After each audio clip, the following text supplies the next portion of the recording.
Hey guys, Anthony here with the Bloody Point. So we are deep into release now, the first Dregs campaign. We are seeing all kinds of new types of fights, new dynamics that only show up once you get to the types of scales that you see in release. Bigger forces on the field, higher stakes. There are certain fights where the zone or the map is capped, so you don't always get all of your forces available in, so you are also fighting at a disadvantage. This particular fight I'm going to show here is an example of a fight where we did not have everybody we could on hand. The defending force has higher numbers, more players. They're also defending the fixed position. They have the advantage of working out of the fort. But this fight will show some things that only really reveal themselves once you get to release and the changes in scale. So one of those things is the view distance. There's some culling that occurs. You don't actually see everybody or see their nameplates, so you can kind of see the character models here. But as you'll notice as the video goes forward, when I rotate my camera, you will only then see the nameplates. Some of that is an artifact of the class and the farsight stat, the distance at which the nameplates show up. But some of that is, I believe, just due to the numbers.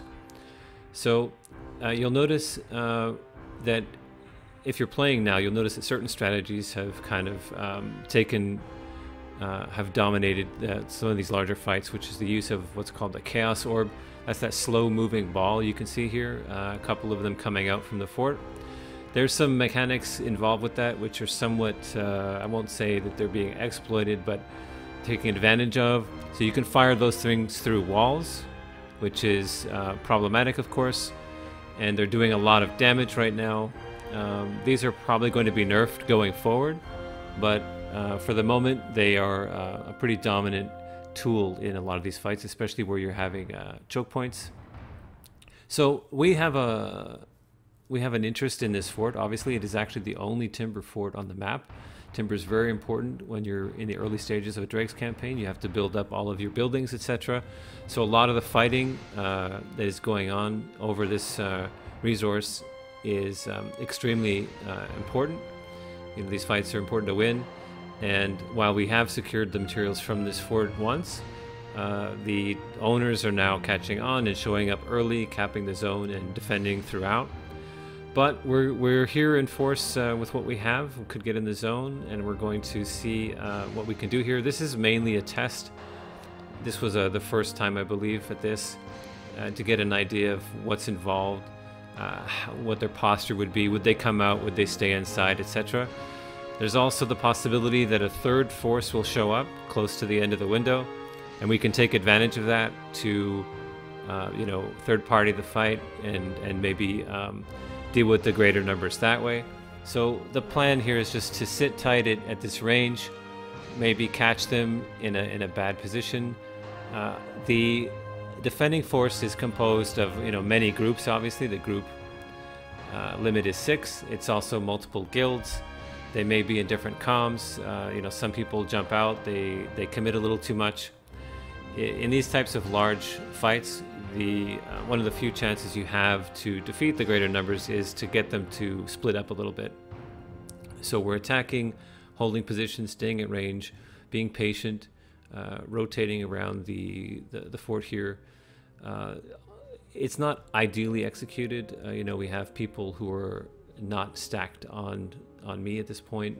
Some people are getting pulled, they're too close, etc. So we are suffering losses, which could be avoided. It's on the execution side, not necessarily the planning side. But you're never going to be able to control everybody. We count on that for the attacker side as well. You can see some people on the left overcommitted there. There are abilities which can be used to pull people if they get too close.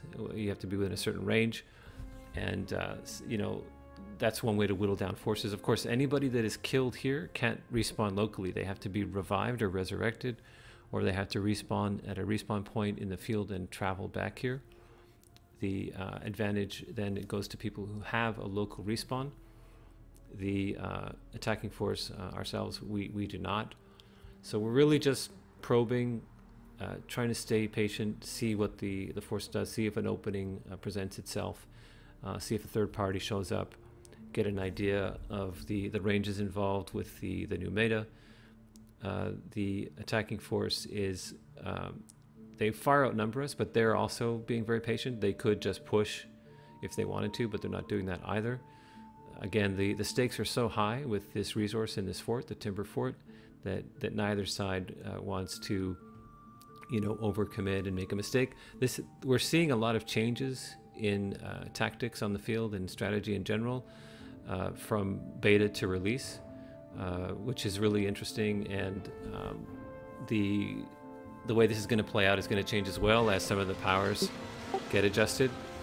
So you're going to see here, we're going to get a little closer, get within range, see if we can get some damage on, maybe get some people low, etc. Some of the enemy group may push out, they may not. It's a good example of what happens when you increase the scale of things, you increase the numbers. We've previously seen these kinds of numbers typically only at sieges, but now you're getting 100 or more people in field fights, and it changes things dramatically. The game is going along well. There were some issues, some bugs, some of them pretty bad. We suffered a setback due to a bug at one of our keep sieges. But they fix these things as they're going forward. The next dregs will be much better. There were technical issues in this one as well. But it's overall been a fun experience. A lot of new people, new guilds getting involved, which is great. Hopefully you're one of those people enjoying the game. There's a lot of fighting going on. The increased population density across the board means that there's fights 24/7, not just during sieges or fort windows. So it's really been a great experience in that regard.